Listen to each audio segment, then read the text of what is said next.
ত্রিপুরার ডিজিপির রহস্য মৃত্যু ঘিরে শোক প্রশ্ন। তদন্তে নেমেছে পুলিশ। পুলিশি সদর দফতরের ওয়াশরুমে মিলল ঝুলন্ত দেহ। বাড়ছে রহস্য। আত্মহত্যার প্রাথমিক ইঙ্গিত, তবুও প্রকৃত কারণ খুঁজছে তদন্তকারী দল।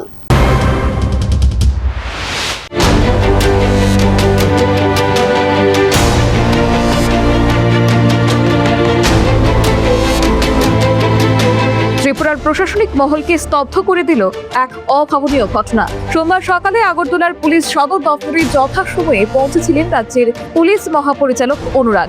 কিছুক্ষণ পর তিনি ওয়াশরুমে যান। দীর্ঘ সময় কেটে গেলেও বাইরে না আসায় সহকর্মীদের সন্দেহ হয়। বারবার ডাকাডাকির পরও কোনো সাড়া না মেলায় দমকল কর্মীদের খবর দেওয়া হয়।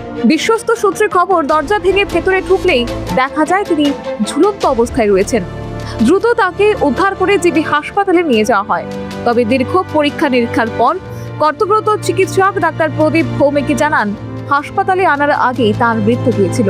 দুপুর 12:48 তাকে আনুষ্ঠানিকভাবে মৃত বলে ঘোষণা করা হয়। ডিজি সাহেব অনুরাগ ধানকার মধ্যে 12টা নাগাদ আরো হাসপাতালে আনা হয় ইমার্জেন্সিতে। তখন ওনার পালস, ব্লাড প্রেশার বা অন্যান্য সমস্ত জিনিসগুলি রেসপিরেশনিতে অ্যাবসেন্ট ছিল, এবং তখন আমরা ওনাকে সিপিআর দিই, কার্ডিও পালমোনারি রিসাসিটেশন।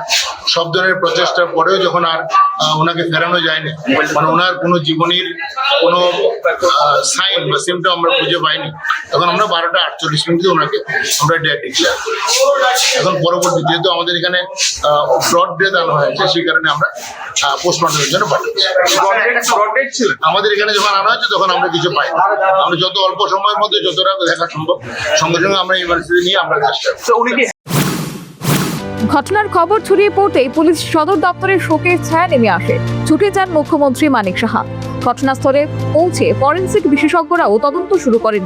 পুলিশের প্রাথমিক তদন্তে আত্মহত্যার সম্ভাবনার বিশ্বস্ত সূত্রে ইঙ্গিত ফেললেও রহস্য পুরোপুরি কাটেনি। বিশ্বস্ত সূত্রের দাবি, পারিবারিক কিছু বিষয় নিয়ে তিনি বেশ কিছুদিন ধরে মানসিক চাপে অবসাদগ্রস্ত ছিলেন। তার ঘনিষ্ঠ মহলেও এমন আলোচনা শোনা যাচ্ছে। তদন্ত শেষ না হওয়া পর্যন্ত কোনো সিদ্ধান্তে পৌঁছতে নারাজ পুলিশ। 1994 ব্যাচের আইপিএস অফিসার অনুরাগ কর্মজীবনে সততা, দক্ষতা ও নির্ভীক নেতৃত্বের জন্য বিশেষ পরিচিত ছিলেন। সিবিআই, সিআইএসএফ, জাতিসংঘের কসোভো মিশন সহ বহু গুরুত্বপূর্ণ দায়িত্ব সফলভাবে পালন করেছেন তিনি। 2025 সালের মে মাসে ত্রিপুরার ডিজিপি হিসেবে দায়িত্ব গ্রহণ করেন। উল্লেখযোগ্য বিষয়, প্রায় 3 বছর আগেও একই পুলিশ সদর দপ্তরের কর্তব্যরত এক টিএসআর জওয়ান নিজের সরকারি অস্ত্র দিয়ে আত্মহত্যা করেছিলেন। সেই ঘটনার স্মৃতি এখনো মুছে যায়নি।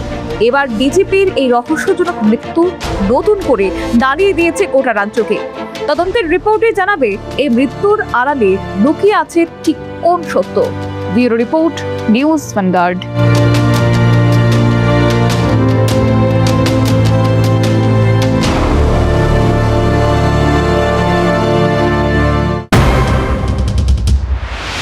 इस रथ यात्रा के पावन अवसर पर स्वर्ण कमल ज्वेलर्स लेकर आया है स्वर्ण वर्षा। 1 जुलाई से 25 जुलाई तक अपना पुराना गोल्ड उसकी प्योरिटी के हिसाब से कंप्लीट वैल्यू पर एक्सचेंज कीजिए। पाइए गोल्ड ज्वेलरी के मेकिंग चार्ज पर 30% ऑफ और डायमंड ज्वेलरी के मेकिंग चार्ज पर 100% ऑफ। हर परचेज पर अशोर्ड गिफ्ट्स भी, और सिर्फ बिल अमाउंट का 25% पे करके अपना गोल्ड रेट आज ही बुक कीजिए। तो इस रथ यात्रा खुशियों के साथ बचतों की भी हो स्वर्ण वर्षा। स्वर्ण कमल ज्वेलर्स, विश्वास, गुणवत्ता और बेहतरीन डिजाइन का नाम। Terms and conditions apply.